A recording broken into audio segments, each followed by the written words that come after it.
دیگر در تاریخ معاصر افغانستان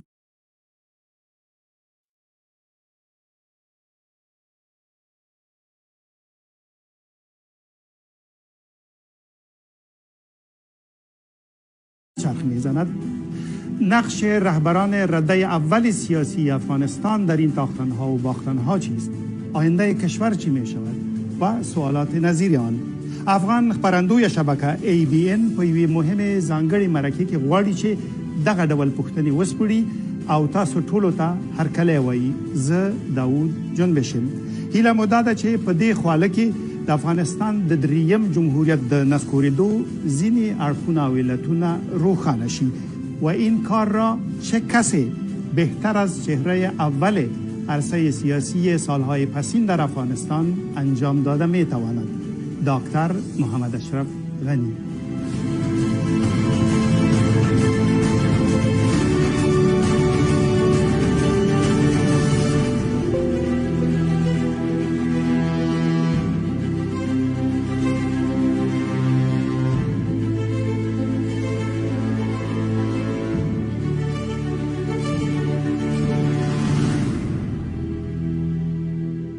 استاد ستړي مشي خوش کلبسز. بسم الله الرحمن الرحیم. خوشگل دی. سلامونه. سلام های گرم. احترامات. ډیره مننه. ما قصداً ستاسو رسمي لقب یاد نه کړم ځکه زه نه پوهېدم ډاډه نه وم چې څه درته ووایم. تاسو د جمهوریت په پرځېدو عملاً سیاسي واک بایللی دی او ما نه دی اورېدلی چې استعفا مو هم کړې وي. د خواله رسنۍ یا سوشل میډیا اکاونټونه چې ما ولیدل هلته لا اوس هم لیکلي دي چې د افغانستان د اسلامي جمهوریت جمهور رئیس نو څنګه مو ونه ولسمشر پخوانی ولسمشر پرځېدلی ولسمشر جلاوطن ولسمشر یا بل څه؟ مننه استاد.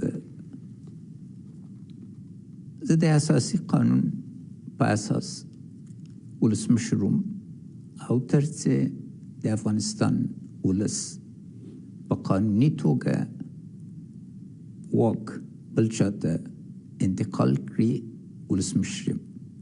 عنوان له نظر نه زه د ولس خادم او هیڅ وخت په القاب باندې تړلی نه وم. که ډاکټر یا استاد راته ووایي د زړه له کومې نه به خوښ سم. نو د اساسي قانون له مخې تاسو اوس هم ځان د افغانستان د اسلامي جمهوریت جمهور رئیس بولئ. زه هغه میراث هغه امانت چې ماته سپارل سوی بې د ولس له رایه بې د ولس له خوښې نه په خپل زړه په خپل سر بل چاته نسم سپارلی. او زه مننه کوم چې دې مرکې ته سلا شوئ او وخت مو راکړ ځکه دا به لومړی ځل وي چې تاسو یوې افغان رسنۍ ته په هغه موضوعاتو مفصل غږیږي چې تیر یو کال پې ډېرې خبرې وشوې اوس هم پې خبرې کېږي او موږ د طالبانو مشر هیبت الله اخندزاده ته هم یوه بلنه استولې د طالبانو اداره کې د فایدامې د وزیر ملا عبدالمنان عمري په لاس چې هغه د ملا محمد عمر ورور دی. ګوندې هغوی یې ومني او هیله ده چې مولوي صاحب هیبت الله او نور ټول سیاسي څېرې د تاسې بلنه ومني ځکه موږ د جرګو او د مرکو ملک یو او باید وغږیږو او په منطق یو بل قانع کړو نه دا چې په برچې باندې. که ستاسې اجازه وي دا خواله به داسې ستاسې او د هیوادوالو ترمنځ د غیابي بحث په ډول مخ ته ویسو. زه به هم پوښتنې کوم د هغې ځینې پوښتنې هم راغلي دي هغه به هم درته وړاندې کوو او څلور برخې به ولرو. یو دا چې څه پېښ شول اولې، بل دا چې جمهوریت څه ډول یو نظام او دریم دا چې امارت په دې یوه کال کې څنګه چلېدلی ستاسې له نظره او په پای کې څه به کېږي او درسونه به څه وي. بیایم خیبری صاحب از مسئله سقوط آغاز کنیم. شما روز یکشنبه 15 آگوست 2021 از افغانستان خارج شدین. 24 ساعت قبل از این خارج شدن شما روز شنبه 14 آگوست با آنتونی بلینکن وزیر امور خارجه آمریکا صحبت تلفنی داشتین. او بعداً گفت نقل قول مستقیم اشرف غنی با من اطمینان داده بود که تا دم مرگ ایستادگی می کند اما روز بعد فرار کرد. چرا تصمیمتان یک شبه تغییر نمود؟ من موقف تغییر نداد. من تا مرگ ایستادگی میکردم در 9 بجه صبح تصمیم جلسه کابینه را برای 3 بجه داشتیم. اکثریت مطلق در کشور وجود نداشت. وزیر دفاع کشور قبل از این که ما برایم در تیارش شده بود، بعد از او وزارت دفاع تخلیه شد. من 40 دقیقه منتظر بودم که برم با وزارت دفاع. بعد از تلفن وزیر دفاع افراد رفتن در وزارت دفاع که بشه پر نمیزن و در 4 اطراف معلومات دقیق آمد که طالبان مثل همیشه وعده را کرده بودن که داخل کابل نشن، سرشمل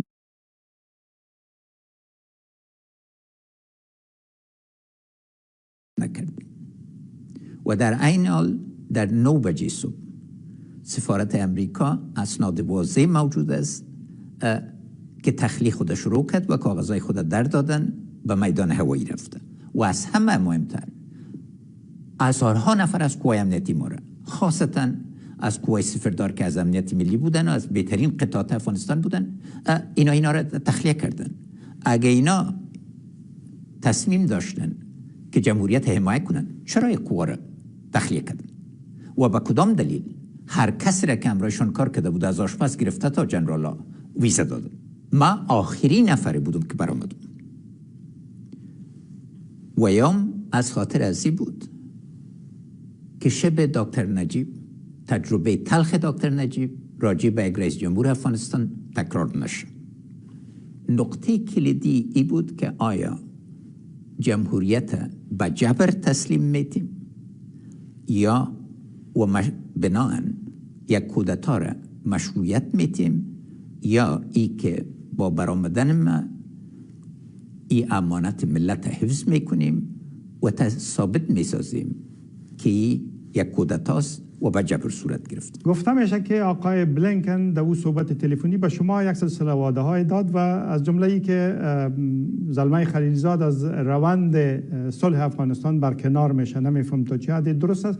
مطلق آقای بلینکن چون بالاخره ما هیچ وقت در مقرریه امریکا غرض نگرفت، اما وقتی که رسید که عدم موفقیت و دکتر خلیلزاد دو روی نداره، نو روی داره، واضح شد. ما با آقای بلینکن گفتم که شخص منفور شده، مورد اعتماد اقشار مردم افغانستان و خاصا جمهوری خواه قرار نمیگیره. و ما وعده کرد که آقای سلمان احمد رئیس بخش پالیسیشون مسئولیت به دوش خود گرفت.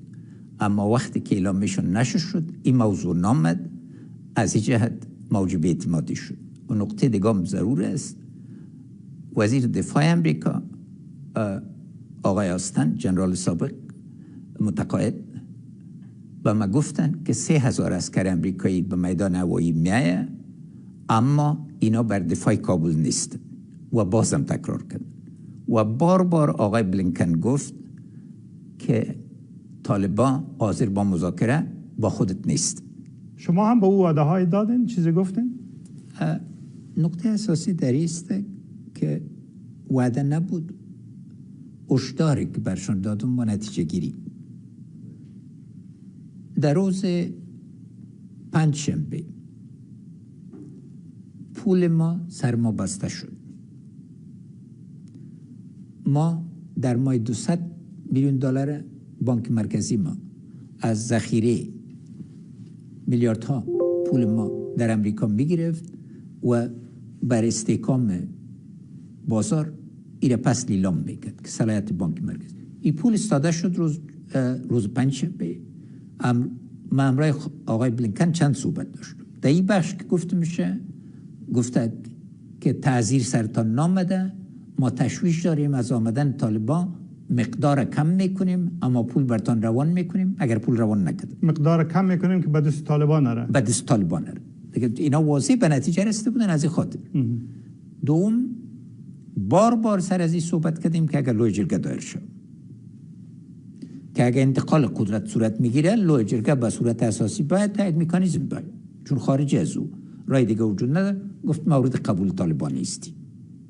به صورت واضح گفت و همچنین به صورت واضح گفت قانون اساسی تانه دیگه سرشتاد شده نمیتونی مورد قبول است. یعنی روز شنبه 14 آگست تقریبا برتان گفت همه چیز تمام است. این نقطه دیگه که واضح بود در ختم روز جمعه آقای سراج به صورت واضح گفت در جلسه شورای امنیت ملی رئیس استخبارات که ما قوت جنگ کردن نداریم و در شام باز هر سه بخش امنیتی با مشاور شورای امنیت ملی به نتیجه رسیدن که قابلیت جنگ ندارن و آقای سراج در مصاحبه خودم ذکر کردن. روز شنبه جلسه سیاسیون بود و در این جلسه ویام به درخواست آقای بلینکن اینا درخواست کردن که یک هیئت مذاکره با صلاحیت کامل ایجاد شود تا برن با طالبان مذاکره کنن و من اجازه دادم. وقتی که روز شنبه خفتن ما امرایشان صحبت کردم، من گفتم امروز صلاحیت اجرایی من ختم شد از نگاه امنیتی، از نگاه مالی و از نگاه سیاسی. بعد از این من تنها صلاحیت اخلاقی دارم و دمیجه بود که گفت میشه بازم من تا آخری قطره خونم حاضر هستم که از جمهوریت دفاع کنم، اما اینا کنم تعهد مشخص هم رای ما نکرد. در اینجا یک موضوع دیگر هم اشاره میکنم. ښاغلي بلینکن ظاهرا د 2021 کال د مارچ په اومه یعنی د بهرنیو ځواکونو د بشپړې وطن نه تقریبا 15 میاشتې وړاندې تاسو ته او عبدالله ته په یو لیک کې د طالبانو د حتمی بریالیتوب په باره کې یو اشاره درکړې وي او د امریکا استخباراتو هم داسې اخیستنه کړې و چې حکومت د شپږ میاشتو زیات دوام نشي کولی. یعنی معنی دا چې لوبه لا پخوا ختمه وه. دکتر لیزا کرتس د سپینې ماڼۍ کې د افغانستان او پاکستان لویه مدیره وه او د خلیلزاد په ځینو جلسو کې راتله، ځینو نورو کې نه پرېښودله. پرون د یو ټویټ کړی او ویلي دي چې داسې ننګینه مایده یا تړون په امریکا په تاریخ کې امضا سوی نه ده او هغه کاغذ باندې چې لیکل سوی هغه د کاغذ ارزښت نه لري.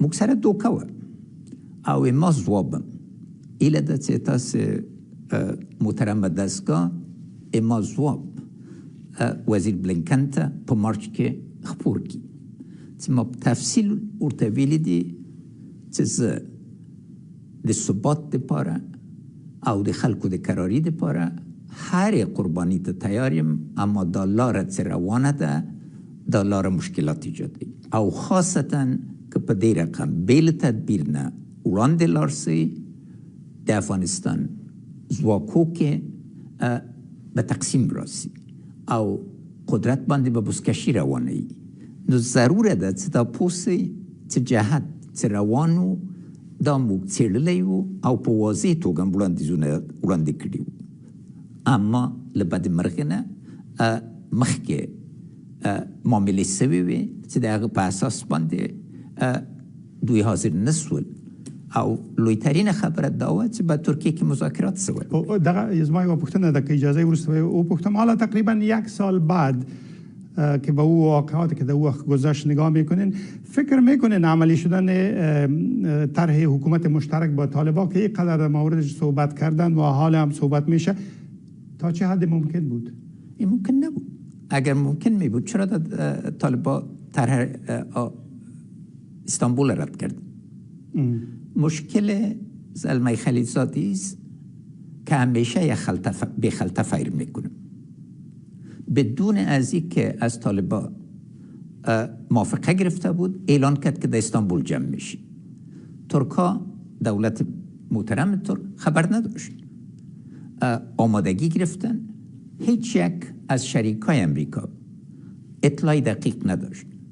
بازم مکتوب مرا ببینین، ما با آقای بلینکن نوشتیم که با هر سطحی که از طرف طالبان مناسب باشه جمهوری اسلامی افغانستان اشتراک میکنه، اما اونا قطعا نامده. دا پوښتنه مې ځکه دوه درې ځل تکرار کړه چې ځینې وروستي شواهد هم راوتلي دي چې یو څه نوي اړخونه پکې څرګندېږي. راځئ د کابل وروستۍ غونډه کې چې د علماو غونډې په نامه جوړه شوې وه د طالبانو د مشر هیبت الله اخندزاده د خبرو یوه برخه سره واورو. ما په دې کې فکر باندې چې دا امریکایان خو به ځي، خو که دغه امریکایان لاړ شي دغه نور یې پاتې شي او دا بیا زموږ سره جنګېږي، زموږ ته په میراث باندې یو جنګ پرېږدي، بیا څو وخت موږ په خپل منځ کې دغه افغانان یې راته درولي وژنو یې، سخته راباندې بوج وه. هغه رب جل جلاله یو داسې نصرت واوستی چې هغه لا نه وه تللي، موږ خبره خلاصه سوه، پروردګار عالم دا مسله ختمه کړه. تاسې دا خبرې واورېدې، نه پوهېږم ستاسې اخیستنه څه ده، خو زه داسې فکر کوم چې دې کې برېښي چې ملا هیبت الله اخند وایي چې دوی منتظر وو چې بهرنیان ووځي او واک ټول د دوی شي، ځکه که څوک د دوی مخ ته درېږي په هر نامه چې درېږي دوی به یې وژني. دوی نیم واک نه غوښته، ټول واک یې غوښته. د مولوي صاحب هیبت الله وینا چې وګورئ، دی خپل حرکت ته سلطنت وایي او ځان ته سلطان وایي، او دا یو مطلقه او مطلق العنان نظام ادعا لري. په دې نظام کې مشارکت نشته، چا سره مشارکت منلی او هغه افراد سیاسیون چې غولېدلي وو ټولو خیال کوو چې دوی ته به ځای ورکړي، چا ته یې ځای ورکړی. راځئ نو دلته د سقوط نه وړاندې د 2 اونۍ چې دي په دې باندې ګام په ګام لږ سره تم شو.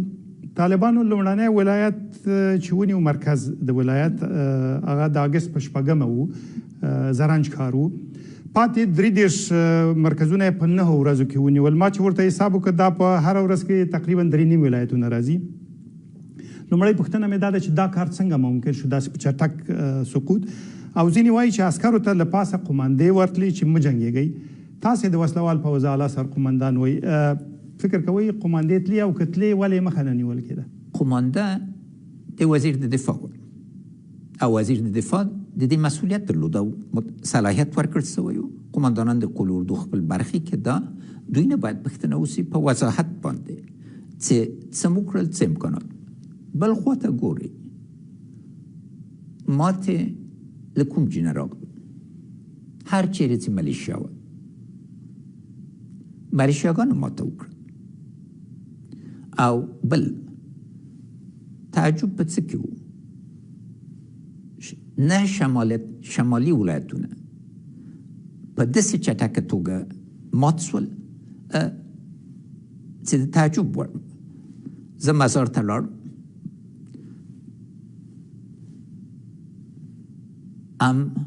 جنرال دوستم خپله جنرالي دریشي واغوستل، جنرال عطا ټول ودرېدل، امکاناتم برابر کړل، ټول امکاناتم ورکړل، هوایي قوام په اختیار کې ورکړل.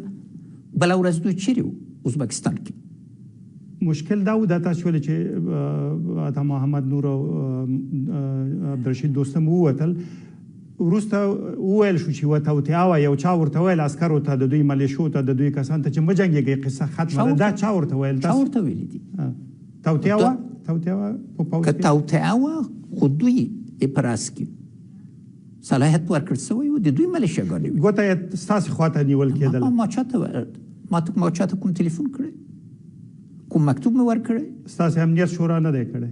نه قطعا تر آخره پورې. او هغه د سراج صاحب د شاهد دی چې سراج صاحب د جمعې په ورځ په 14 راغی، ګزارش یې ورکړ چې موږ جنګېدلی نه شو.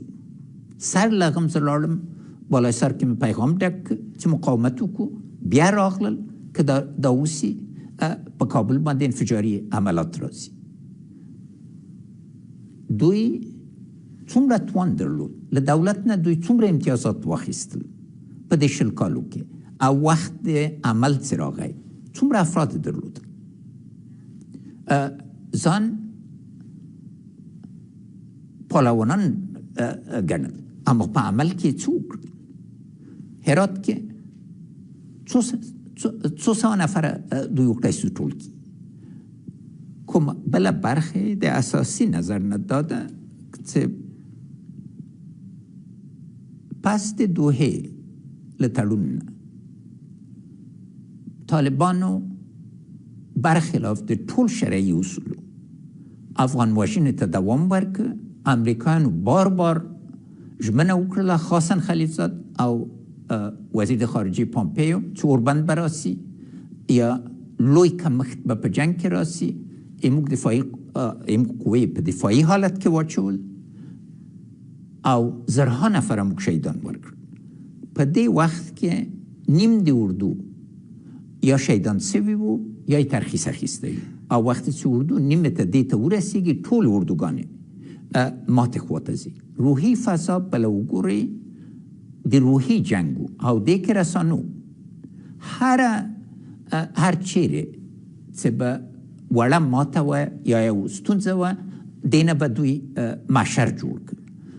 او بله خوا کومه بین المللي رسانه نه وه چې وایي چې جمهوریت سقوط کوي، متقاعد جنرالان، متقاعد د CIA دا روحي فضا خراب بسوله.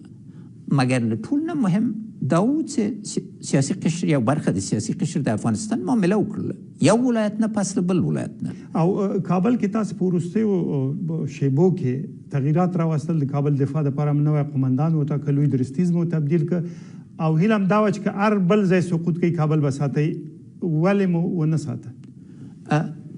ځکه یو حالات دومره په چټکتیا راغلل، بل ایموږ طریقه د جنگ او د امریکانو طریقه د جنگ فرق درلوده. تاریخ د افغانستان ښودلی چې ځینې ولسوالۍ او ځینې ولایات کلیدي دي. یوه ولسوالۍ ده که ماته پکې راسي 9 ولسوالۍ یا 10 ولسوالۍ ورسره ځي. داسې ولایات دي چې یو ولایت کې چې ماته راسي امریکایانو طرح په آخر کې دا وه چې کابل قندار وساتي، نور ټول ځای تش کړي. دا د ملي وحدت د افغانستان نظر ناممکنه و او له بلې خوا نه قطعا عملي اما د دې اوازې چې خپره سولې خلکو منځ کې تشویش راغلی او په حدود د 220 بیسونه و چې ډېر سخت ځایو کې و او بار بار خاصتا امرالله خان په دې باندې سلها وارې تاکید وکړ چې دا باید تش سي، دا قابل د دفاع نه دي او موږ باید ټول سو. دا یې ټول نه کړل. وزارت دفاع کې موږ بدمرغي دا وه چې خالد صاحب ناجوړه و، 6 میاشتې په روغتون کې و. ځکه تاسو پوهېږئ چې وخت رئیس د امنیت ملي و، خدای واقعا خدای جل شانه له مرګه وژغوره، د عملیات کړی و او موږ ماتلو ځکه ټولو باندې بلد و. او د ډاکټر عبدالله یوازینی کاندید بسم الله و، ځکه د راغی او وایي زه باید پنجشیر خوښ وساتم. شما وقتی که از کابل خارج شدین 3 روز بعد فکر میکنم یک بیانیه داشتین و در اونجا من نقل قول مستقیم از شما میکنم، گفتین هر کسی که برایتان گفت رئیس جمهوریتان شما را فروخت و برای منفعت مالی و حفظ جان خیش فرار کرد باور نکنین. خطابتان با مردم بود، مگر هنوز باور تعداد در داخل افغانستان همیست و حتی وقتی اوضاع افغانستان را به جنگ اوکراین و اقدامات شما را با عملکرد ولادیمیر زلنسکی رئیس جمهوری اوکراین مقایسه میکنند، با شما طعنه میزنند، فکر میکنین چرا؟ اول کدام اتهام سر من نگذاشتن که با صدها میلیون دلار از افغانستان گریختیم؟ گزارش سیگار دیدین، تمام تحقیقات بعدی رو دیدین، مدستم هم از فساد پاک است، هم از خون پاک است. با مردم افغانستان باید واضح شده باشه در داخل افغانستان مردم سر شفافیت باورمند هستن. یک شبکه‌های خاص است که میخواین مسئولیت تنها به گردن یک فرد بردن. از نیمه از حکومت در 7 سال تحت اثر دکتر عبدالله نبود. آیا مانع تمام اقدامات مثبتی نبود؟ مسئولیت از او را چرا ذکر نمی‌کن؟ آقای زلنسکی رئیس جمهور یک ملت متحد است. امرش در سر تا سر اردو قوای امنیتی اوکراین میچله.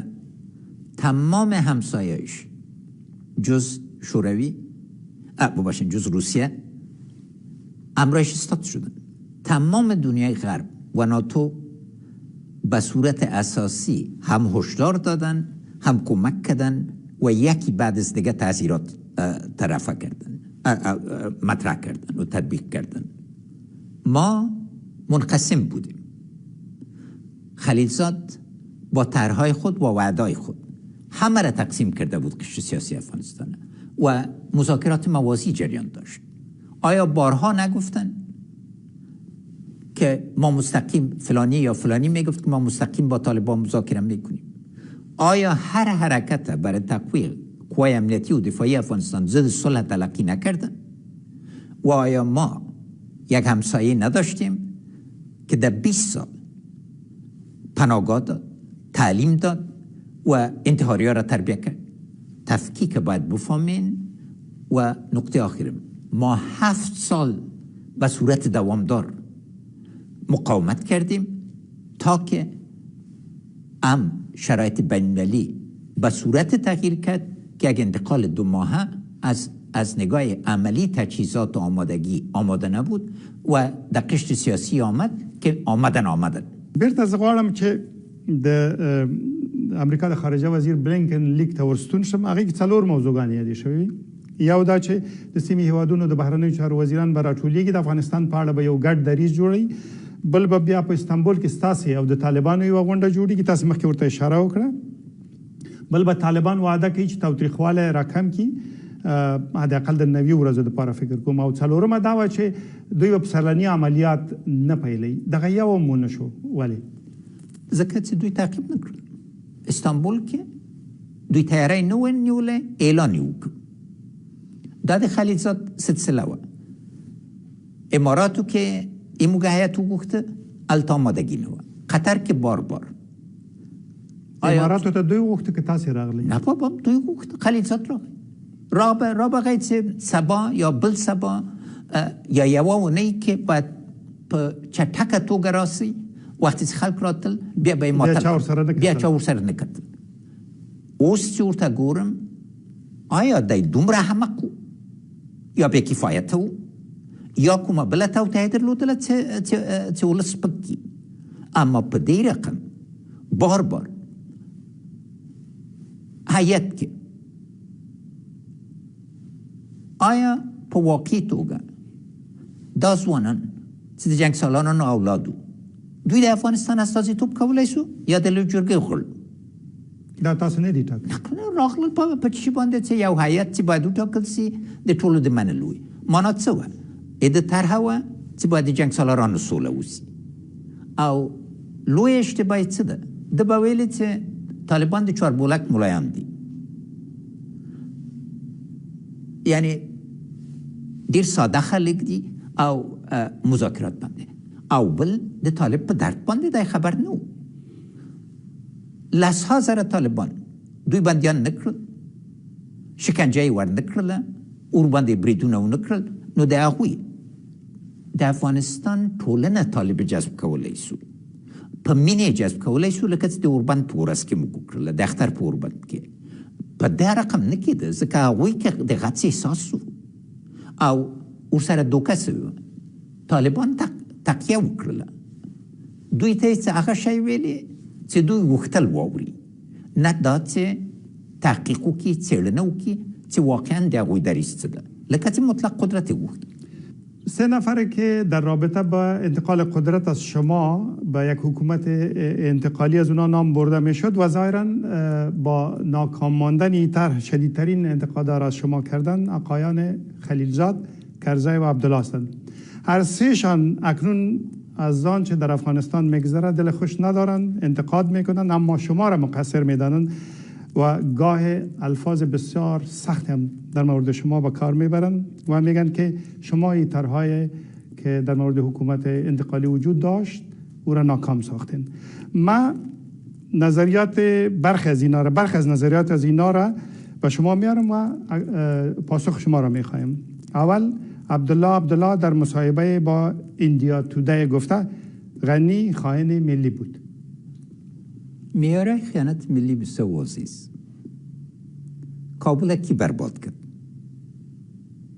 هزارها زن و مرد کی به قتل رساند؟ افشار که قتل عام بشه درش سهم داشت. این واداره از نگاه حقوق بشر محاکمه بین‌المللی میخواست. دوم، قوای از اینا که دکتر عبدالله نقش عمده ما بینش داشت به کابل داخل شدند. منظورتان جبهه شمال بود؟ جبهه شمال بود. در نوامبر 2001 آیا هدف ایجاد یک حکومت متوازن نبود؟ یک حکومتی که بتانه زخمای مردم افغانستان دوا کنه؟ آیا اینا ایره به یک حکومت اقلیت به زور، به جبر، با عدم قبول حقوق تمام مردم دیگه افغانستان ایجاد نکردن؟ آیا یک ولسوالی افغانستان ملک یک ولسوالی بود؟ سوم، قانون اساسی رو دکتر عبدالله چی وقت قبول کرد؟ هر بار گپشی بود که او قانون اساسی است اما ای افغانستان است و معنیش بود که باید منافع از اینا تامین شد. آیا انتخابات 2014 را قبول کرد؟ میگن که جعل بود. جعل ای کرده بود. امروز 5 میلیون نفوس افغانستان. حکومت در دست آقای کرزی بود. در حکومت ما یک نفر داشتم در حالی که کل قوای امنیتی و دفاعی افغانستان در دست از اینا بود. اوباما اومد بر ما تلفن کرد که اینا کودتا میکنن. قوت نظامی در دست از ایناست. و به سرکا برآمده بودن با مردم آمدن که ما در سرکا میریم. ما گفتم اینا قتل میکنن و ما میخوایم ثابت کنم که از راه سیاست ما به نتیجه رسیدیم. امروز نفوس افغانستان پس ببینید 5 میلیون افغان این محروم ساخته بود از شمارش. چون نه عیسایی را قبول کرد نه تذکره برقی را قبول کرد. کسی که حلف موازی کنه او خیانت ملی کرده با کدام اساس در کدام کشور؟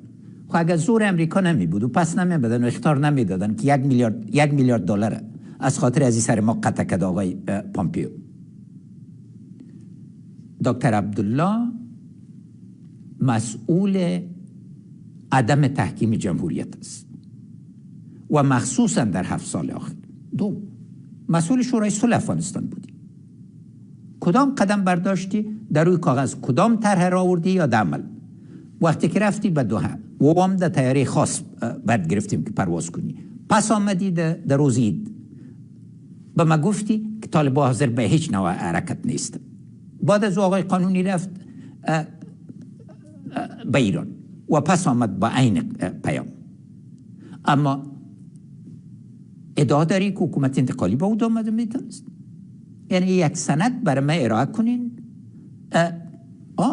معلوم دار فرق موجود است که من رئیس جمهور قانونی کشور بودم و جمهوریت ملک شخصی من نبود که انتقال کنم. نه به عبدالله انتقال داده شده میتونست نه به کرزی، چون خلاف قانون اساسی بود. تنها کسی که من قدرت انتقال کردم میتونستم امرالله خان سالی بود و او را امریکای خوش نداشتن، گفتن مورد قبول نیست.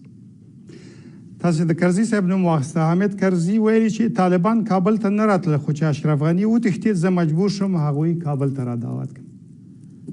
زه د خدای جل شانه نه کرزي صاحب ته دا غواړم چې سکون چښتن شي. هر ورځ په یو بل باد باندې په یو بل هوا باندې ونه غږېږي او لږ څه د حافظې چښتن شي. کرزی صاحب د لیکلو سړی نه ده، د لوستلو د وینا ده، اما ډېر زر خبرې یېرېږي. په یاد ما کرزی صاحب ته همیشه په عزت کتلي. کرزی صاحب دپاره ما ګولۍ په ځان باندې ونیولې. په هغه وخت کې د نه پوهه درلوده نه تجربه. ما ملا ورکړله. هره وینا مې ورته ولیکله. د مخالفینو سره مې دریځ ونیو او هر وخت چې د راباندې ناره وکړله بې له هېڅ نه. اما د د خپل ځای ناست احترام په ځای نه کړ. یو ورځ پارک کې هغه د شهیدان کېناستلي دي، یوازې 80 دقیقې ماته کنځلې وکړلې او په همدا رقم آیا کارتي صاحب ټینګ ولاړ نه و چې امریکایان په هېڅ قیمت باندې له افغانستانه نه وځي او زه د دوی په لکۍ کېنم. څومره فرصتونه یې له لاسه ورکړل. نو بیا هم زه د خدای جل شانه نه د ته هدایت غواړم چې صراط مستقیم پسې وګرځي او مشر د مملکتو لکه مشر غوندې رفتار وکړي. تشکر. و زلمه خلیلزاد نماینده خاص آمریکا برای صلح افغانستان گفته بود که ادعای موجودیت خطر فیزیکی که شما گفتین خطر فیزیکی ایجاد شده بود با آقای غنی نادرست است و اگر او ترسیده بود از آمریکایی ها کمک میخواست. من نه با تانک امریکایی به ریاست جمهوری آمدیم، نه با بادیگارد امریکایی، برخلاف دیگر، و نه با پول امریکا. مشکل خلیلزاد امرای می بود که من افغان بودم و مسلمان بودم و ای از افغانیت خودم انکار کرده، از هویت خودم انکار کرده. این مفسد است و غیر از او بی‌کفایت است. به این شکلی که مذاکرات مدیریت شد از نگاه تجربه بین‌المللی آوردن پیمان‌های صلح فاجعه است. بیشتر از لیزا کرتیس نقل قول کردم، این به اندازه به صورت سری رفتار میکرد که شورای امنیت مشاور شورای امنیت امریکا را در جریان نمیگذاشت. یک و آله که زیر فشار بیان بر ما هدایت داده بودن که قوا را بکش. این وعدات به مردم افغانستان روز اولی که آمدی و ما استقبالت کردم نگفتم که کشور از شبه سقوط دکتر نجیب حراس داره، صلح یک امر شریف است، ما همه استاد هستیم، کار نکو که در تاریخ بدنام باشیم و یک ننگ باید. کدام روز شما به ما اطلاع دادین و اطلاع شریک کردین برخلاف اوکراین و برخورد مره ببینین، ادعای ازیره ببینین. بعد از این که آقای بایدن تصمیم گرفت که قوای خود از افغانستان بکشه ای آمد و از ترس اینتون میلرزید که مردم افغانستانی را بیاب نکنن و کابینه افغانستانی را بیاب نکنن. من از تمام کابینه افغانستان و مردم قشر سیاسی افغانستان خواستم که یک مامور از امرش مثل یک ناظر یک خان رفتار کنین، امر بادار خود اجرا کرده، به عزتش نسازی و باز برخورد ازیره ببینید. یو کال د مخه هغه نظام چې د ژوندانه دریمه برخه ستاسې او د دوی برخه د حامد کرزي په مشرتابه و چلې دي نسکور شو، جمهوریت به منظور دی. د داود خان لومړی جمهوریت هغه 15 کال او د خلق دموکراتیک ګوند جمهوریت نظام شاوخوا 14 کال دوام وکړ. ستاسې هغه څه کم 10 کال روانو. جمهوریت ولې افغانستان کې نه ټینګي؟ خبره جناب استاد په جمهوریت کې نه ده، خبره د سیاسي قشر کې ده او د ولس او سیاسي قشر او د ټول نظام سلسله ده. هر یو د دوی توپیر درلود. د نسکورېدو عوامل ځکه د داود خان نسکورېدل په هغه وخت کې اساسات دا و چې د ځای ناستې مسله حل نه سوه. دی زوړ د احترام سړی و اما زوړ له هغه خلکو سره چې قوت سره راغی برته وخت چې څو کاله پاتې سو او دنیا یې ولیدله، تغییرات راوړل چې نیسو کولی وګرځي او د فکر کوو چې لا صدارت وخت ده او کولی سي. داود خان هم لوی خدمتونه کړي دي، هم لوی اشتباهات کړي دي او بلې خوا نه ورباندې کودتا وسوه. دا نه و چې ولس له داود خان نه ګرځېدلی، ولس داود خان سره له دې چې پاچاهي یې له منځه وړه، دی خپله یو محبوبیت درلود، مشروعیت درلود او هلته واقعا ټول افغانستان کې امنیت و. د ډاکټر نجیب نسکورېدل په دادی د ټول دوره مې مقصد د خلق د خلق په خو د هغوی اشتباهات ځکه ډېر مهم دي، ځکه په وژلو، ټکولو او بمباردولو شروع کړل. خو حفیظ الله امین یوازې د 80,000 نفرو علماو، خانانو، روشنفکرانو د وژلو لیست خپور نه کړ. دوی له افغانستانه بېخبره وو او لا مفکورین هم چې دوی ویلې په هغه باندې باور دي په څو کاغذو یې لوستي وو، څو نفره د دوی شوروي لیدلی وو. راغلل یوه تشه وه، اما دوی پوه نه سول چې د ولس نبض چیرې ده. او پس ته چې ډاکټر نجیب راغی او وکړل سو چې واقعیتونو باندې درک وکړي او تغییر سلسله راولي، دنیا ورباندې بدله سوله. له بدې مرغې نه د خاطر ایستیر سوی و. هر څه چې ولس ته وویلې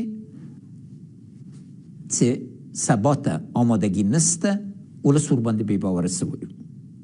او بیا هم عمده دلیل دا و چې بنانسیفان د تغییر یا د انتقال مدیریت ډېر په ناسمه توګه، زما منظور هم دا و چې هغه وخت هم انتقال ډېر غلط توګه وسوه، ورباندې یې کودتا جوړه کړل. څه وایي؟ ورنه یې وغوښتل چې استعفا د اعلان کړي. وختې چې استعفا یې ورباندې وکړله، ګوند یې وپاشل سو. خپله د ګوند مشرانو د باندې څه ونه ویلي او پرې نه ښود ترتیب، ځکه له باندې نه له بلې مخې نه قطعا مجاهدین حکومتداري ته آماده سوي نه وو. او د اسلامي جمهوریت سقوط بیا هم د ولس نه نه ده راغلی. نه دی راغلی، فکر کوم. نه، زما په نظر په عرض مې واورئ. ولې کومه نظرسنجي ده چې طالبان له 8% نه ډېرتر پکې ولس ورته ویلي چې ولس یې غواړي. ولس سوله غوښته او زموږ جنجال دا و چې برخلاف د داود خان له دورې نه له یو خوا نه مطلق بې امني کې راغلو. یعنې مقصد مې زه چې ولسمشر شوم 150,000 قوه راغلې وه، بیا ووتله او ځای کې څه پرېښودل. طالبان نه وو کمزوري سوي، بالعکس ډاډه سول او مطلق د ګټلو طرحه یې مطرح کړه. پاکستان خپل دریځ بدل نه کړ او دوی سخت ملاتړ کړل. او داخل کې دوره د اوباما چې افغانستان واقعا مطرح و د نړیوال نظر نه بې حده پیسې او امکانات راغلل ډېر لږ وخت کې او ټول ضایعاتو باندې بدل سوي وو. بیا اساسي دلیل د سولې غلط مدیریت. موږ بریالي سوي وو. د امریکا یو ګزارش ته وګورئ خپله د وزارت دفاع د نورو د دسمبر د 2013 په ختم کې دوی لیکلي دي چې په 18 کالو کې دومره افغانستان یو سیاسي لاره د حل ته تیار نه و چې نن ده. میخوایم در این مورد از شما بپرسم که این نظام که 7 سال شما رهبرش بودین تا چه حد با معیارهای قبول شده مردم سالاری جهانی سازگاری داشت؟ دو بخش دارم. یک بخشی است که تحکیم جمهوریت در افغانستان و ایجاد یک دولت قوی جمهوری حداقل 30 سال کار داشت. چون فساد محور اساسی دولت شده بود. فساد سرتاسری را همه قبول میکنن. کندوی فساد بود وقتی که به ما میراث رسید. کدام چیز از سنگ بالا میکرده که دوم منافع امنیتی امریکا موجب اتحادشون با یک قسمت از کثیف‌ترین عناصر در افغانستان بود. از خاطر منفعت خود هر کس را کار بود از ملیشیا و اینا استعمال کرد. معیاری را که ما نداشتیم انحصار مشروع قوت بود. چند هزار ملیشه مسلح غیر مسئول در کشور فعال بود. حکومت قانون در زمین زده بود و خود دکتر عبدالله یک نمونه است. قانون اساسی را قبول نداره. هر نوع شمارش آرا خود در 2014 100% آرا را من شمارش دوباره درخواستش نکردم.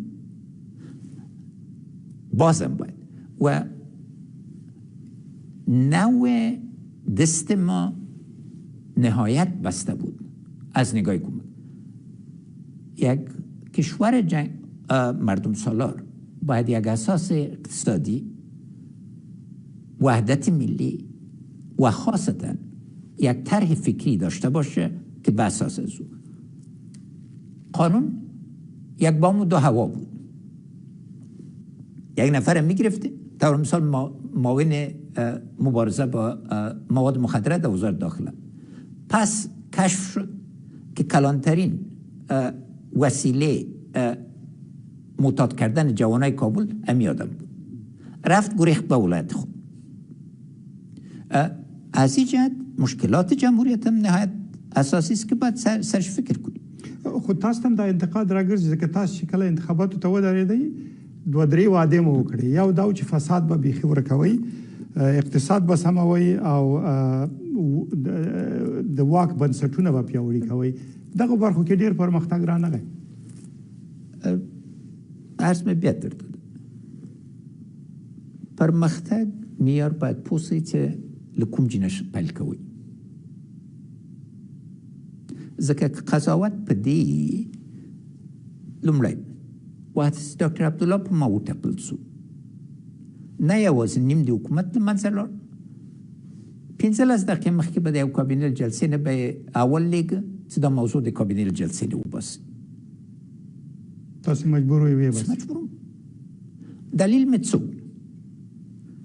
آیا جنگ نه منلی وای بیا د کابل باندې په 2014 کې ما دوه اختیار و. له یو خونه ټول په دې نتیجې راغله او اسناد وتلي دي چې د کودتا طرح د کاژیسه په دربار کې تر بحث لاندې و. یعنی چې په تاسو کودتا وشي، د ټول باندې کودتا وشي چې قدرت دوام وکړي، انتخابات کنسل شي. موږ ته ټول راته هم ډاکټر عبدالله ته راغلل، هم ما ته خلک راغلل، بین ملي ټولنې. دوم، امریکایي قوا په شدت په وتلو وه،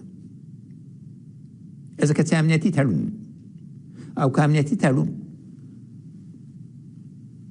لاسلیک سوی نه وای، ټول کومکونه درېدل. 11 میاشتې په هوا کې و، خزانه کې 3 میاشتې معاش پروت و. سیستم مطلق خپل سیستم فساد و.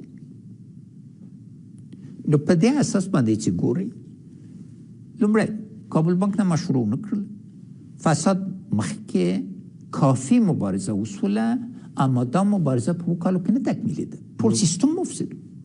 هر اخوان کوم څوک دی وایي چې ماستر محکمې کې یا لوی څارنوالي کې یو ورځ مداخله کړي، اما دوی هر ورځ نه کوي. شرایط ته ګوري.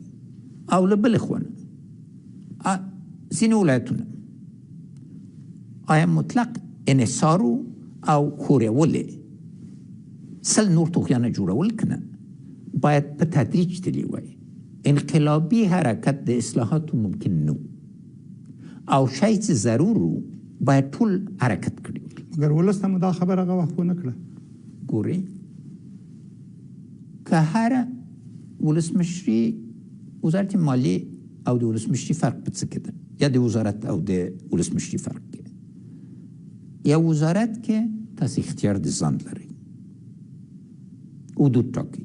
که مثال باندې پس د دې نه چې انتقالي حکومت ختم شو، کاژي صاحب ماته ویلې او خلیلزاد ډېر ورسره یو ځای و، دوی جنګ سالاران راوړل حکومت ته، حکومت وزارتونه یې ورباندې وویشل. زه موافق نه وم. ماته ویلې مالیه مه کوه، ځکه چې مالیې نه دوی په تنګ و چې دوی ټول فعالیتونه مې بند کړي وو. که مادنې ته لاړ شم، ډېره مننه نیکو لاړم، برتراغل آماغش پم خلیزات کورت مراغید دا خود دیر تاثیر لری و بین بلی شورت داوده مال نیکو او التا خلیزات واقعی قوت افغانستان خلق راتل آقا نیومن په کتاب کې دي چې خلیزات شپږ میاشتې مخکې کې وزارت مالیې ته کاندیدان په سفارت کې مرکه کوي. یعنی اساس منظور دا دی چې کارم چې وزارت کې کولای شو په ولسمشری کې نشو کولای. ولسمشری نشو کولای. ځکه ولسمشری د بار ځای ده. باید میلیون ها کنځلې ومني خوله خلاصه نه کوي.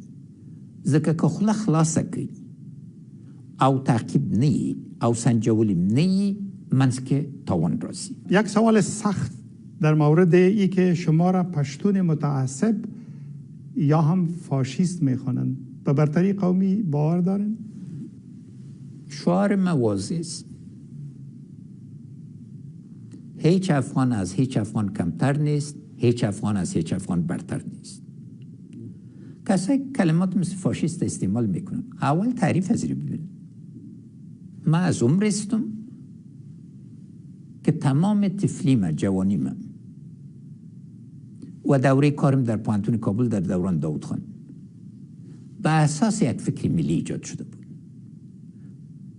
من هویت قومی نزدیکترین دوستای منم میفهمیدم. اما اگر مساوات میخواید، مساوات همه مطرح است. معیار ما سه اکثریت بوده: جوانا، خانما و فقرا. ما سیاست قومی نکردیم، ما سیاست اقشار ملی کردیم. 34 ولایت افغانستان ما بار نرفتیم. سر تاریخ کدام ولایت افغانستان ما تحقیقات جداگانه نکردیم. قدمایی را که ما برای ترویج ازبکی برداشتیم در 300 سال آخر سابقه داره. یک کسی که متعصب باشه این کلمات کسایی استعمال میکنن که اول مانایشو نمیفهم، کسی که مطلق باور به حاکمیت قانون داشته باشه. کدام و از نگاه انکشافی اگر من پشتون متعصب می بودم از هرات شمال شروع میکردم انکشاف افغانستانه. 10 بار من تنها هرات نرفتم. تمام بنادر افغانستانه به شمال و غرب ما باز نکردم.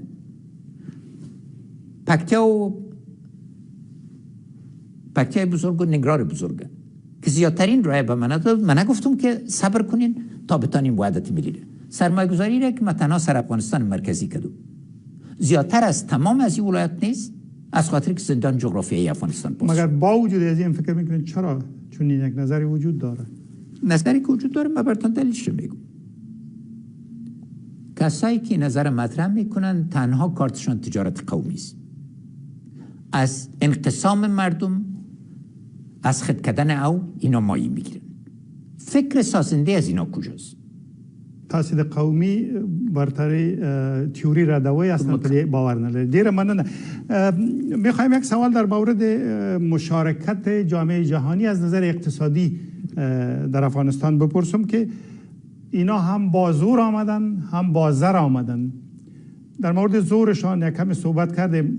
زرشان خب یک تعدادش پس بر آمد ولی یک مقدارش هیچ کس از این انکار کرده نمیتونه که در بازسازی و انکشاف اقتصادی افغانستان مطرح شد. ولی مشکلی که ایجاد کرد اینا این پولهای باد آورده سبب زورمندان فوق العاده متمول شد که در نتیجه حاکمیت حکومت مرکزی بر ولایت و بر محلات از بین برد و به اصطلاح جزایر قدرت به وجود آورد. میخوایم از شما به عنوان یک متخصص بخش اقتصاد بپرسم که این مشارکت با جامعه جهانی یک غنیمت بود یا مصیبت؟ یک بخش مصیبت بود، یک بخش غنیمت بود. اما اول خدمتتان عرض کنم افغانستان 240 میلیارد دلار بین کودتای 800 و سقوط طالبان صدمه دیده بود. 240 میلیارد دلار. متاسفانه ایالات متحده امریکا در سال 2001 حاضر نبود که در بازسازی افغانستان در مرحله اول کمک کن. اسناد واضح آقای رامسفلد در اختیارتان قرار داده میشه. از این جهت چون اراده اول امریکایی بود که زود برای و یکی از مشاورین امنیت ملی امریکا جنرال مکمستر در کتاب آخر خود نوشته کرده، مشکل از اینا بود که یک طرح یک ساله را 20 بار تکرار کردن، تداوم مطرح نبود. بخشی که مصیبت بود کمک های خارجی بودجه بود و مصرف نظامی امریکا در افغانستان بود. میدان هوایی منبع ایجاد جنگسالارای نو، جنگسالارای اقتصادی و تقویه جنگسالارای قدیمی شد. میدان هوایی قندار و میدان هوایی بگرام صدها میلیارد دلار قرارداد به اینا داده شد. $10 میلیارد رو در دوران از اوجش. از اینا یک حرکت نو به ایجاد آمد، یک پدیده نو به وجود آمد به نام شبکه جنگسالارا یا وارلوردز اینکورپوریتد. سابق تنها تفنگ داشتن، آل پول هم پیدا آل صاحب پول شدن و اینا قراردادی شدن یا رفتن. قراردادهای عمده را مثل تل، مثل ترانسپورت، مثل تهیه تنها سنگ، از سنگ اینا $10 میلیون پیدا کرد. اما یکی دیگه قراردادهای اینا خاصتاً در قندار و هلمند و ارزگان و اینا فروختن انسان بود. 10,000 نفر به اتهام از یک طالب هستن سر از اینا فروخته شدن، شکنجه شدن. 13 نوع شکنجه سر از اینا تطبیق شد. این بخش واقعا یک مشکل جدی بود. دوم، کمک هایی که برای تقویه نیروهای امنیتی و دفاعی ما 90% پس در امریکا مصرف شد، چون در حدود 22 شرکت عمده قسمت زیاد از این انحصار داشت و در دو بخش است. یک فساد خود از اینا، یک کمیسیون در سال 2009 ایجاد شد که قراردادهای دوران جنگ در عراق و افغانستان مطالعه کنه. در 2012 گزارش خود داد. عموما فساد در قراردادهای دولت فدرال امریکا در حدود 8% است. در اینجا بین 11 تا 20% بود و سیگار باز میره تطبیق کرده. سیستکا اداره کمک های نظامی افغانستان امریکا را بر افغانستان مدیریت میکرد. $50 میلیارد در اختیارش بود. اکثریت مطلق از اینا بدون مشوره افغانا و بدون مدیریت افغانا صورت گرفته و سیستکا وقتی که تفتیش شد مدیریتش از طرف خود امریکا ضعیف بود. وزارت داخله بدترین نمونه عزیز که یکی از شرکت‌ها را قرارداد دادن که پلیس تربیه کنه، میلیاردها دلار قرارداد شد، یک واحد پلیس بعد از 4 سال اینا تربیه نکرده بود. بازم به سوال میایم که فکر میکنن که پول بادآورده غرب سبب تضعیف حکومت مرکزی از نظر کنترل ولایت شد؟ 100%. تنها حکومت مرکزی تضعیف از نگاه ولایت نیست، تضعیف حکومتداری به صورت اساسی است. چون وقتی که آقای خلیلزاد کرزی سبق قانی ایده سال 2004 است که از خاطر از این که جنگ سالاران سلاح ثقیله خود تسلیم کنن در پروسه باید وزارت ها و ولایت به اینا تسلیم داده شد و این طرح واضح است به نام تنگ جنگ سالار. این مطلق فساد سرتاسری ساخت و حکومت تضعیف کرد و دلیل مشکل عمده ما که قبلا شما گفتین که پیشرفت ما بدی بود از خاطر این مشکلات بود. اینها صاحب میلیاردها دلار بودن، نه ای که و ثروتشان بیرون بود. این ثروت بادآورده بود، نه تنها بادآورده بود که دولت ضعیف کرد بلکه در داخل مملکت سرمایه‌گذاری نکرد. ډیره مننه. له افغانستان سره د تړلو تازه مطالبو څېړنو او مرکو لپاره د ABN یا افغان خپرندوی شبکې نشراتي افغان پښتو او دری پاڼې په فیسبوک او ټویټر باندې خوښي کوي. ټویټر کې پته دادي ABN پښتو او @ABN دري مرکه ته دوام ورکوو. اوس به یو کلن اماراتي نظام په څېړنه باندې راشو دا به لږ وارزو. تاسو یې څنګه بولئ؟ ځینې وایي چې له ټولو ستونزو سره چې طالبان یې لري، تاسو ځای اشاره وکړه، وایي دا یوازینی ځواک دی چې افغانستان یو موټی کولی او ساتلی شي، او دا وس له داود خان نه وروسته بیا هیچا نه درلود. دوه برخو کې باید تفکیک وشي. په لومړي برخه کې دوی انحصار د قوې په لاس کړی او دا یو لوی فرصت دوی ته چې د هغه په اساس باندې که دوی واقعا یو ولسواکه سیاسي طرح درلودی او اقتصادي طرح درلودی او مدیریت پسې ګرځېدلی وای او مشارکت پسې ګرځېدلی وای، امکان د دې و ثبات خواته لاړ شي. له بد مرغه نه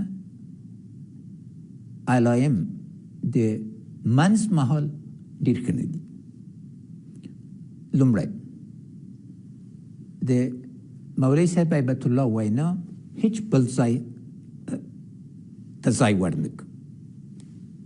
اساسي قانون نشته پکې، د قانون حکومت پکې نشته، حقوق پکې نشته. دا یو برخه. دوم، مولوي صاحب هیبت الله د ملا صاحب مادومر اقتدار نه لري. دوی وحدت په حقیقت کې موجود نه ده.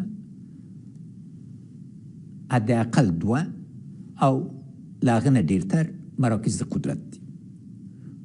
د امر که ملا صاحب مادومر امر کړی وی چې څوک کابینې کې دي، بیا چا ګرځولی شو؟ دی مجبور نه شو چې خپل امر وګرځي،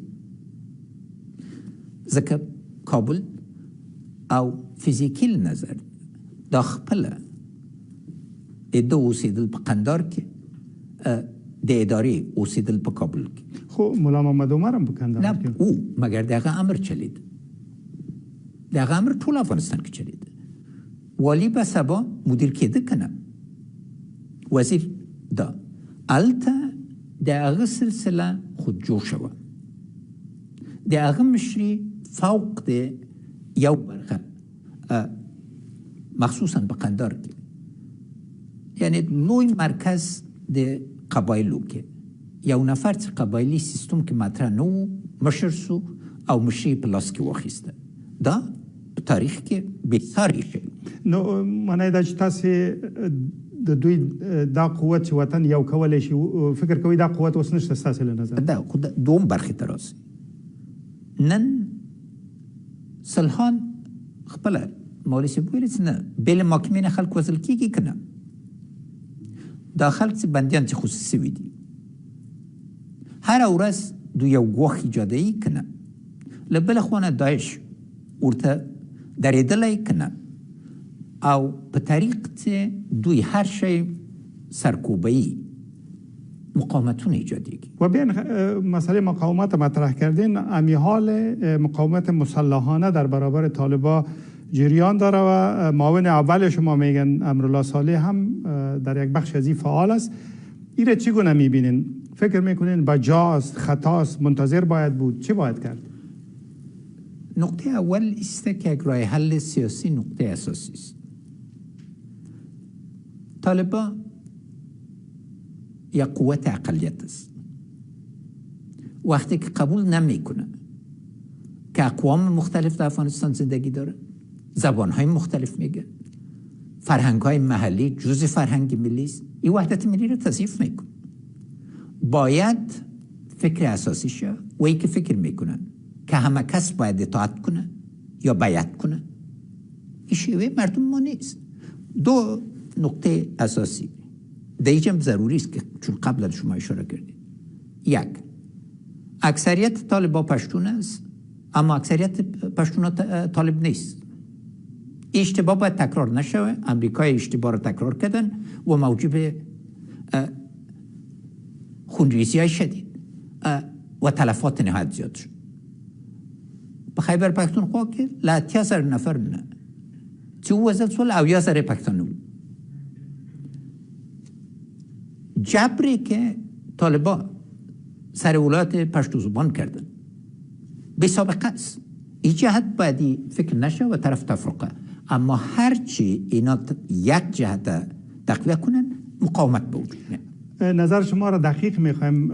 بگوین شما از مبارزه مسلحانه علیه طالبان از این استقبال میکنین، دفاع میکنین یا خیر؟ من نه دفاع میکنم نه تقویه میکنم.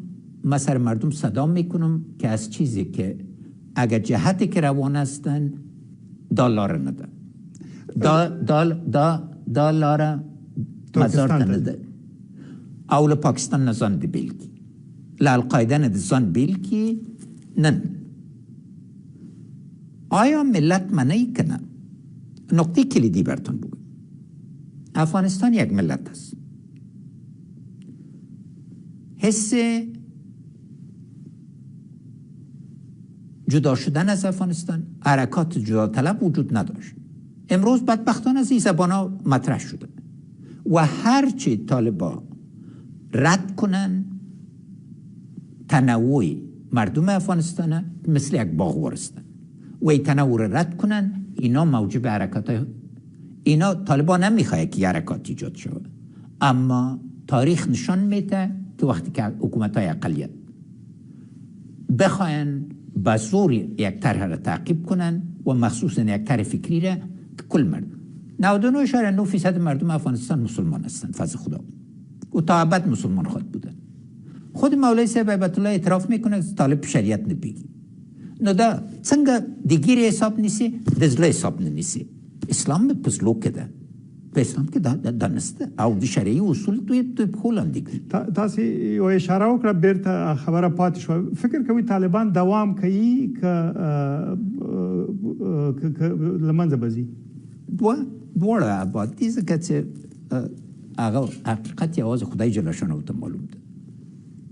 یو که دوی حاکم سی ډیره سخته دیکتاتوری بگیم. نن اقتصاد افغانستان لمنځه ښځې به حق سول، ځوانان یې وشړل، څه تعلیم یافته دي چې د افغانستان په کاري کې بدل کړي دي ملا صاحبانو باندې. او له ټولو لوی توپیر څه ده؟ د ملا صاحب مادومر دورې کې مساوات تو د دوی منځ کې. نن شیرپور له دوی نه ډک نه ده، څنګه هم نیولي دي خو په غصب هم نیولي. طریقه ځینې میلیاردران دي، مخدره مواد سره څه کوي، جرمي شبکو سره څه کوي، القاعده سره څه کوي. خبره په دې کې ده دوی باید تصمیم ونیسي که اخوا ته لاړ سي، لکه چې د ظواهري قصه معلومه کړله، سبا ورته نور ګواښونه ایجادېږي او ځینې ګواښونه دوی خپله ایجادوي. خو بیا ما خپل ځواب وانخیسته، دوی ځي که پاتې کېږي؟ که پاتې سي اوله برخه به ډېر په سختیانې را پاتې سي، که لاړم سي او بدیل نه وي بیا هم سختیانې ایجادېږي. او د طالبانو واکمنۍ کې د پاکستان نقش او نفوذ څومره دی؟ تاسو په لومړنۍ وینا کې چې کله راووتی په یو غیر مستقیمه اشاره کې مو هغه د افغانستان تاریخي غلیم بللی. فکر کوئ که دا اشاره مو رښتیا پاکستان ته وه، نفوذ یې په کابل کې اوس څومره دی؟ سکرو ته ګورئ، موږ بهترین سکاره دي. 15 چنده د اسلام آباد د سکرو د پنجاب له سکرو نه بهتر دي. اسلام آباد ته ځکه اشاره کوم چې دوی فابریکه هلته ده. څرنګه قرارداد شو؟ په کومه داوطلبي سوې ده؟ او اوس غواړي پاکستان کې د پاکستان د حکومت اعلامیه غواړي دا دوامداره شي. روپۍ پاکستاني روپۍ په ځمکه لویږي. اوس له افغانستان له خوا دوی واردات کیږي. بل دوی د آیسای رئیس څه کار و چې دوی منځ کې روغه وکړي. پاکستان سره افغانستان باید یو سولې ته ورسیږي. دا یې هدف و، خو له بدمرغۍ نه ونسو. تاسو بیا ویلي وو. بیا مې ویلي او بیا هم وایم، موږ عظیم ارتباطات لرو او یو بل سره مشترک و ګټو باندې نتیجې ته رسیدلی سو. ما مرکزی آسیا لاره دوی ته خلاصوله، په بدل کې باید هندوستان ته را کړې وای. اما معامله هر ګاونډي سره د افغانستان په ګډو منافع وه او باید کلیم پیدا کړی وای. موږ ورته که نن دوی سره عقل وای، خو نن به ګاز له ترکمنستان نه په قوت دوی ته راغلل، برق به ورته راته. دوی نه لري امکان. نفوذ دوه رقمه ده، یو د پاکستانی د مدارسو نفوذ ده، بل همدا نن مذاکرات د تحریک د طالبان پاکستان او مفتی تقی عثمانی چې د حکومت نمایندګي کوي او نورو روان دي چې آیا تحریک د طالبان پاکستان راتلونکی به څه سي. دوی آیا پاکستان دولت منی شریعت رقم د طالبانو په قبایلي توګه راسي، قبایلي توګه برته ژوندی سي، څه حرکات دي، القاعده سره روابط څه دي. دلته پخته ځوابونه په کار دي. دا په پټه نه کېږي. ضرور ده چې روښنایي راسي. پاکستان کابل کې اوس نفوذ لري که نه؟ معلومدار نفوذ لري. ټینګ نفوذ لري. آیا دا چارواک آیا څوک چې ادعا لري حکومت ته ودې ته تمام ورځ پاکستان سفارت پسې نه ګرځي؟ ټاکنې د هغه ځای نه کېږي. دا چې کېږي یا نه کېږي، اما دوی خو فکر کوي چې ټاکنې کېږي. قتل ایمن ظواهری رهبر شبکه القاعده در یک حمله هوایی در اواخر اتفاق افتاد. از نظر شما چی پیامد برای توافق دوحه و روابط آینده امریکا با طالبان خواهد داشت؟ امی خود موجودیت ازی در شیرپور نشانه ازیست که موافقتنامه دوحه مثل که لیزا کرتس گفت به کاغذ اکثرش نوشته شده نمیارزه و این بار به گردن خلیلزاد است. تعهدات نهایت ضعیف است از طرف طالبان، تعهدات امریکا نهایت مشخص و قوی است. سوالی که ایجاد میشه آیا کدام موافقه سری دیگه وجود داره یا نداره؟ قبل از این بیانیه هیبت الله خونزاده در جلسه علمای کابل با وضاحت گفت چې موافقه مو نه ده کړې، امکان نه لري. دلته هم باید پوه شو. فکري نظر نه اوس یو سوال ده، آیا طالبان افغانستان د اسلامي حرکتونو مرکز باندې بدلوي یا افغانستان لومړی ګڼي؟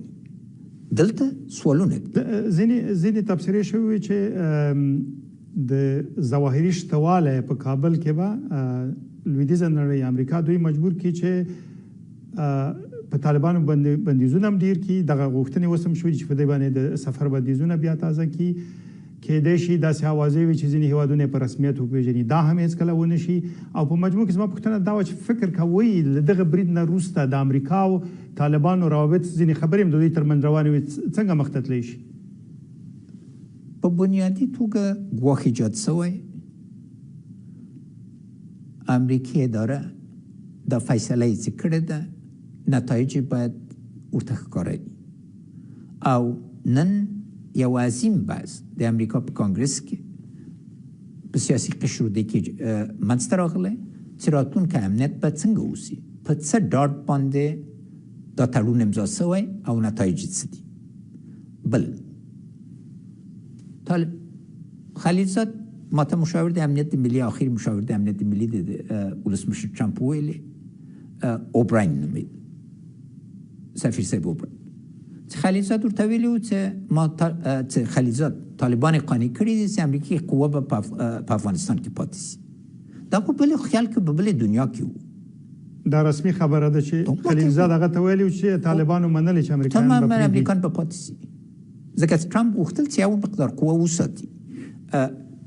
دا په دې خیال و چې انتقالي حکومت طرح دا وه چې دوی به راسي دواړه به له امریکا نه غوښتنه وکړي. طالبان دا نه منل، وضاحت درلوده. اوس باید په واقعي توګه برته دوی فکر وکړي چې څه یې کړي دي افغانان ولس باندې، څه یې راوړل په موږ باندې، جمهوریت یې له منځه ویوړ او دوی خپله څه کوي. خلیلزاد یو ټویټ کې ویلي چې د القاعده د مشر شتواله په کابل کې د دوحې تړون نه سرغړونه ده. معلوم در سرغړونه ده، اما آیا طالب منی سرغړونه ده؟ طالب عکس العمل ته ګوري، خلیلزاد ته نه دي سنجولي. ما 10 ورې ورته ویلي چې دا طریقه چې دا تا مساوده جوړه کړې ده، له دې نه به په مرګ پښیمانه سي. اما په خر سپورو ویلې زه پوهېږم. په دا پیل کې مې ویلي چې د ولس سره د بحث یو بڼه به لرو. د غیابي په دا خواله رسنۍ یا سوشل میډیا کې ځینې پوښتنې مطرح شوې وې چې که ولسمشر اشرف غني ووینئ نو یوه پوښتنه که ترې وکړئ هغه به څه وي. ډېرې پوښتنې شوې وې، ډېر نظرونه راغلي وو. ځینو البته سپکې سپورې ویلي دي، ځینې ستاینې کړي دي، ځینو یوازې نظرونه ویلي دي، یو شمېر پوښتنې هم وې. ما دا ټولې وکتلې، په سلګونو وې. د نمونې په توګه یې ځینې راخلم او تاسو ته به وړاندې کوم، خو هیله مې دا ده چې لنډ ځواب ورته ووایئ. کېدای شي دا نومونه اصلي نه وي ځکه چې خلک په سوشل میډیا کې په بدلو نومونو راځي، خو په هر صورت هغه څه چې هلته وو هغه زه درته اخلم. فاطمه احمدزی وایي چې موږ دې ولې یوازې پرېښودلو؟ خورې که کوچنۍ لور مې نن د افغان جنکیو میرمنو وضعیت یو فاجعه ده. هر شیبه زه په تاسو باندې فکر کوم، زړه مې، احساسات مې، فکر مې تاسو سره ده. ما د ژوند له بهترین خاطرات نه دا و چې هر کې به کوچنۍ جنۍ راغلې او ما به پوښتنه کوله چې څو نفره به تاسو د ولسمشري کاندیدان یې، 80% لاسونه به جګ سو. نو دلته ضروره ده ما نه خوشي کړي، هر ورځ در پسې ګرځم، په زړه کې مې. اما په عین حال کې یو وړه ګیله لرم، ایله ده چې تاسې حوصله ولرئ. تاسې زه پرېښودل، ځوانانو زه یې پرېښودل، یوازې م پرېښودل. که تاسې را سره درېدلي وای او د خوشحال خان خبره چې مغول به مې وهلی وای درته معلومېده. مننه. زبیر اهرمان یک کسی است که بعد از چند دشنام رکیک که متاسفانه به یک رسم ناپسند در شبکه‌های اجتماعی افغان ها مبادل شده می نویسه سبب بربادی وطن و ملت شدی. اول از آقای زبیر من تشکر میگم. درد ما واقعی است، ما دردشان رو درک میکنم. یک فاجعه آمده، یک زلزله سیاسی صورت گرفته و همه گنگس هستن و اما خواهش من از آقای زبیری است که ریشه مطلب بفهمید که کسایی که دولت نماندن که قوت بگیره و ملت نماندن که متحد شود، خشمتان طرف از اونا بگذاری. صابر میلاد وایي چې د فوز سره جفا وکړه، بې سرنوشته یې پرېښود. میلاد صاحب نه بیا څه مننه نکوم. زه فکر نه کوم او ټول جنرالان په دې قانع وو چې په 100 کالو کې په فوز باندې دومره چا پام کړی، دومره پاملرنه کړې، دومره یې ورنه مننه کړې چې ما وکړو. کوم وخت تاسو خدمت کې نو سپاهي سره غږېدلی، بریدمل سره غږېدلی، ځوان افسرانو سره ټولو قول اردوګانو کې ګرځېدلی، په نوم مې پېژندی او هر چیرې هره اونۍ کې ما تاسو ته تلیفونونه کوم، لیدل مې در سره، کتل مې. ما پرې نه ښودلی، نړۍ پرېښودلی او خپل منځ کې بیا ګوري هغه فساد چې په فوز کې راغلی و تر څه زه راغلم، د تاسو نه فرصتونه واخیستل. زر جنراله باید وایي یا کمتر په وزارت دفاع کې 3000 یې مقرر کړي وو. داخلا نه خو پوښتنه مې کوله آیا په وزارت داخله کې قراردادي ځان ته جنرالي ونه خیستل. پارلمان چیرې ننوتلی و؟ ټول قماندان د امنیه ودای ټاکل. دلته هم ضرور وه اردو او پولیس او امنیت ملي ټول ډېر لوی قربانۍ ورکړلې. پولیس باندې انتقادونه دي، مګر داسې پولیسانو چې ځانمرګي په غېږ کې ونیول، ځان شهیدان کړل، اما هم افغانان یې وساتل، د جرمني سفارت یې وساته.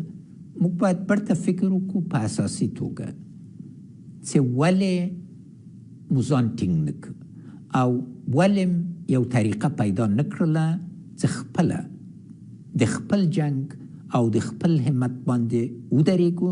نو ضروره ده چې هغه راسي مګر تاسو له پاکو سیاست نه د زړه کوم نه مننه کوو. مفتی محمد نبی په نامه یو څوک دی، دی وایي ورته ووایم چې په هلمند کې دې ولې بې ګناه خلک شهیدان کړل؟ هلمند کې طالبان بې ګناه خلک شهید کړي دي. 20 کاله دي چې په هلمند کې دوی بې ګناه خلک شهیدان دي. دوی نه پوښتنه وکړي. قیوم مومنی په نامه یو څوک دی، وایي من برایش میگویم آدم فهمیده استی اما برای سیاست ساخته نشده ای. نوم چی بوده؟ قیوم مومنی. مومنی صاحب نه من از مومنی صاحب تشکر میکنم. ما همراهشون موافق هستم. ما بر سیاست بازاری ساخته نشده بود. ما بر سیاست دکانداری ساخته نشده بود. ما بر سیاست شبکه جرمی ساخته نشده بود. سیاست ما ای بود که 16 ساعت در روز بلا وقفه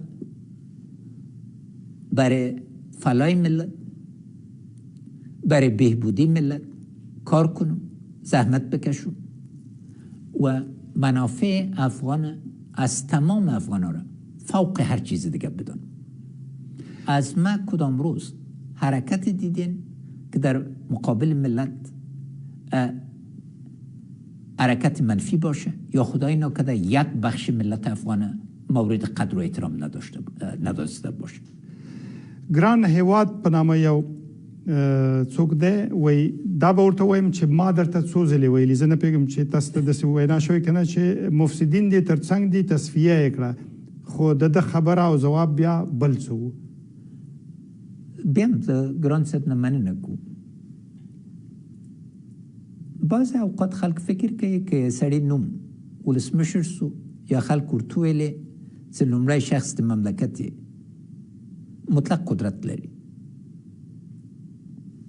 اما په محدودیتونو باندې پوست. نیم د کابینه د ډاکټر عبدالله و رئیس د اجرایه و. تنوع د قومي ضروره و او فساد دکان ما ته په میراث راغلی. تصفیه په یوواري ډول د مفسدینو نه کېږي. دلته باید پوه سو چې هغه ستونزې چې موږ ته په میراث رسېدلې وې یو نسل په کار و چې موږ یو بل سره ټول سو. وخت ورته کافي نه و. دوه وروستي نظرونه درته وایم، ډاډه نه یم، خو یا کېدای شي دوی طالبان وي یا د طالبانو پلویان وي. سمیع الله ایوبي وایي چې دا به ورته ووایو چې عفوه عمومي سوې ده، ته ولې خپل افغانستان ته نه راځې؟ ما داسې ګناه نه ده کړې چې تاسو د عفو محتاج اوسئ. ما درته ویل زه د ولس منتخب ولسمشر وم. تاسې سوله ونه منله. خارجیانو سره هم تړون وکړه، یو کال یو بریدم په خارجیانو باندې ونه کړه، افغانان هم ووځل. ما ته شریعت کې وښیئ چې د اساس څه ده. شریعت خو په خپل مولوي صاحب عبدالله وایي شریعت په ځان مه برابروه، ځان په شریعت برابر کړه. په کومې فتوا باندې که تاسې پاکستانی مدارسو نه فتوا اخلي هغه بله خبره ده، اما فتوا خو په قانون کې په شریعت کې شریعت خو پرون نه ایجاد شوی. ځوانمرګیان په کال کې $1 میلیارد نقصان رسو. عفو معنا څه ده؟ ټول باید له ملت نه له ولس نه عفو وغواړو چې ټولو کمزوري وه. اوس که تاسې ولس ومنئ، د ولس رایه ومنئ، بیا لاره برابریږي. اما دا چې راسي زه تاسو ته سر ټیټ کړم په 100 کالو کې.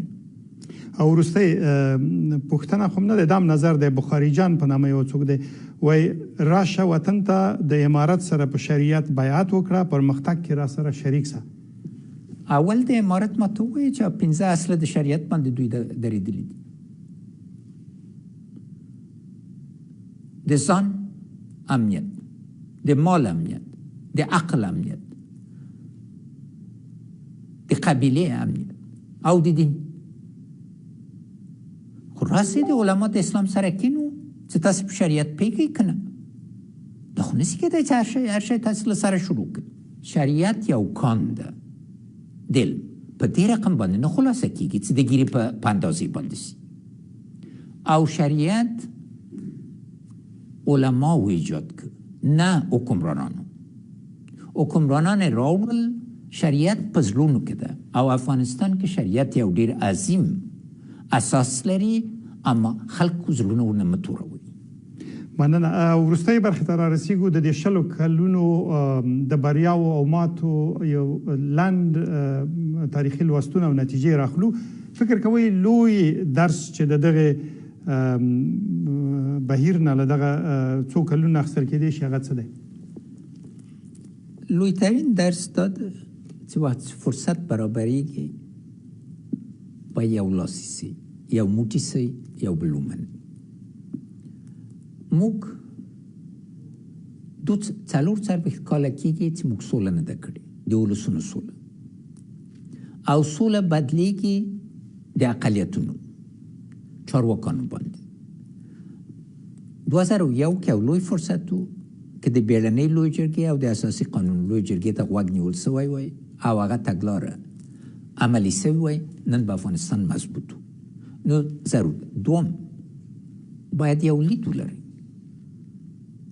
دا په دې نه کېږي چې ورځنۍ معامله وکړي او فکر ولري یو لید لور پکار ده د افغانستان راتلونکی باید دومره په ځان باندې باور ولري چې هم د ورځني کار کوي هم د 15 کالو 10 کالو 10 کالو له ځان نه شاته وګوري په دا مو ګوري چې پس له مانه هر څه راغلل سیلاوي ویسي او دریم افغانستان یو سیاسي قشر ته ضرورت لري چې ژمني له بد مرغه نه او پخواني ګوندونه بریالینیسو ګوند ځای ته ونرسید اما ولسواک نظامونه منظم سیاسي بنسټونو ته ضرورت لري او له ټول نه مهم باید په خپلو پښو ودرېږي فکر میکنین که موجودیت افغانستان به عنوان یک کشور واحد با توجه به آنچه در جریان است با خطر مواجه می باشه به خاطر از اینکه برخی از این بابت نگرانی دارن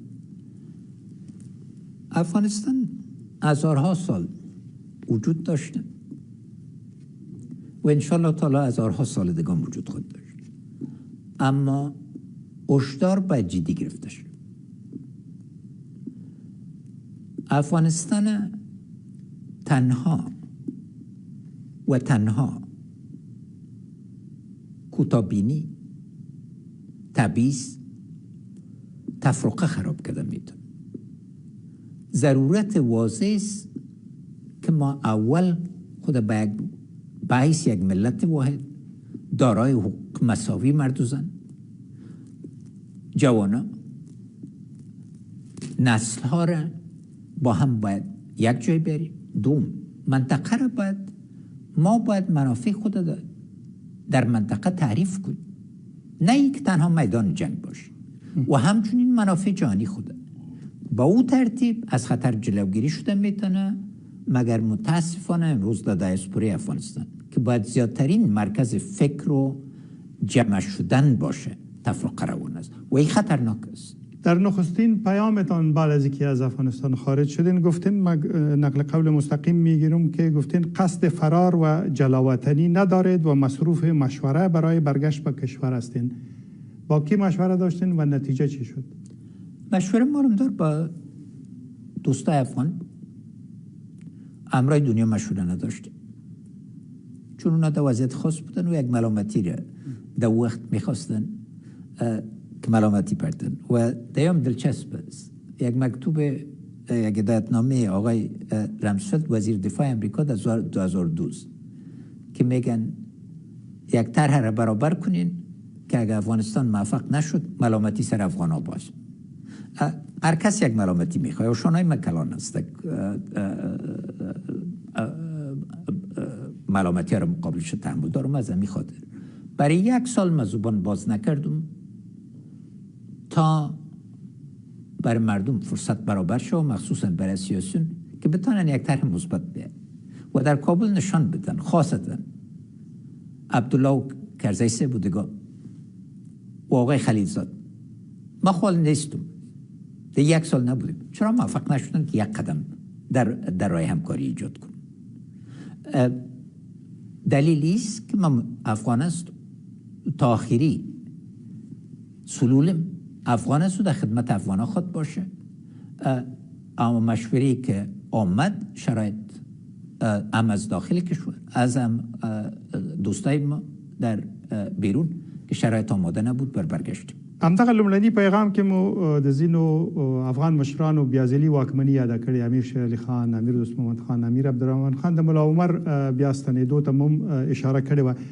استنباط دا کېږي چې تاسې هم غواړئ چې بیا واک ته لاړ شئ، سمه ده؟ نه، زه غواړم لکه چې اول جملې کې مې وویلې چې واک د ولس په ارادې باندې ځای نسته تسلیم کړم. اما لیوانه مینه افغانستان ته ده، نه واک ته. اما طرح لرم څه خدای جل شانه ما ته راکړي دي، هغه پوهه ده چې د شپېته کالو دوامدار څېړنو او عملی تجارب نه راغلی. زه افغانستان ته طرح لرم چې هغه عملی سي. مقصد مې برته د تګ و، ځکه دا راغلی دي او یو د دې باعث نه و چې خلکو ورته ووایي چې تښتېدلي دي. امیر دوست محمد خان ودرېده، وقتی چې نتیجې ته ورسېد چې نه راځي راغی تسلیم سو او زه تسلیم سوی نه. یعنې مشورې مو وکړې، اوس نه ستنېږئ؟ اوس د شرایطو کې نه ستنېږئ. بیرون ګوند جوړوئ، غواړئ چې سیاسي فعالیت وکړئ؟ دا مخکې له وخته ده، ځکه زه غواړم چې نظریات مې د ټولو په خدمت کې، نه دا چې وسیله د تفرقه است. و در آخر میخوایم 2 جمله کوتاست و از شما میخوایم نظرتان. اول اگر قرار بود به خاطر یک چیز برای زمان که تصدی ریاست جمهوری را شما داشتین از مردم افغانستان معذرت بخواین، چه خواهد بود؟ عدم توان ما که فصل ناتمام افغانستان را تمام بکنیم. بزرگترین ناکامیم و ناکامی ملت ما که از بابت از اون میخواین معذرت بخواین. موضوع معذرت نیست، موضوع ایست که ناتوانی ماست و باید دیده شود که چرا. چون معذرت معنی است که قابل توان بود و نشد و از شرایط برتان توضیح دادیم که نتانستیم فصل ناتمام را که امان الله خان شروع کرده بود تکمیل کنیم. نه امان الله خان تانست، نه داود خان، نه دکتر نجیب و بدبختانه نه ما. و شما هم یک فصل ناتمام مانده. اینی فصل باید تمام شود که افغانستان به ثبات برسه و ضرورت واضح است. و از همین جهت از شما و مردم افغانستان تشکر میکنم که به شما گوش میکنن که یک بحث اساسی بیایه که چرا ما به ثبات نمیرسیم و به حلقه خبیثه دوباره میریم. او یو شی چې فکر کوي په تاریخ کې به یوازې ستاسې له نامه سره تړلی پاتې شي او په تاریخ کې به ثبت وي، هغه به شي؟ زه جوړولو ته پیدا شوی یم، نه جنګ. اما هیله دا وه چې هره درې د افغانستان کې اما د جوړولو نښانې وي، نه د تورې او د توپک. ډېره مننه. زه جوړولو ته پیدا شوی وم، نه جنگ ته. په همدې به پای ته ورسوو. تشکر از شما محمد اشرف غنی، رئیس جمهور نظام ساقط شده جمهوری افغانستان، از فرصت که برای مصاحبه با ABN به ما دادین. تشکر. من از شما و از تمام خواهر و برادران در داخل افغانستان و خارج افغانستان اظهار تشکر میکنم. تمنیات نیکم خدمت هر طفل، هر دختر، هر پسر، هر زن و مرد افغانستان، هر خواهر و برادرم تقدیم میکنم و امید است که باز به حیث یک ملت متحد، واحد، یک پارچه و یک دست بتانیم سرنوشت خود ما رقم بزنیم. ډیره مننه رئیس. مننه.